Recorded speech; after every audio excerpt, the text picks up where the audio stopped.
Sialkot international airport سے سفر کرنے والے مسافروں کے لیے بڑی خبر آ گئی۔ مشرق وسطی کے لیے معطل شدہ فضائی آپریشن دوبارہ بحال کرنے کا فیصلہ کر لیا گیا ہے۔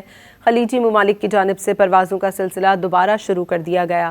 ترجمان کے مطابق 16 مارچ سے پروازوں کا آغاز باقاعدہ طور پر کر دیا جائے گا۔ سیالکوٹ انٹرنیشنل ایئرپورٹ سے سفر کرنے والے مسافروں کے لیے بڑی خبر آ گئی۔ مشرق وسطی کے لیے معطل شدہ فضائی آپریشن دوبارہ بحال کرنے کا فیصلہ کر لیا گیا ہے۔ خلیجی ممالک کی جانب سے پروازوں کا سلسلہ دوبارہ شروع کر دیا گیا۔ ترجمان کے مطابق 16 مارچ سے پروازوں کا آغاز باقاعدہ طور پر کر دیا جائے گا۔ سیالکوٹ انٹرنیشنل ایئرپورٹ سے سفر کرنے والے مسافروں کے لیے بڑی خبر آ گئی۔ مشرق وسطی کے لیے معطل شدہ فضائی آپریشن دوبارہ بحال کرنے کا فیصلہ کر لیا گیا ہے۔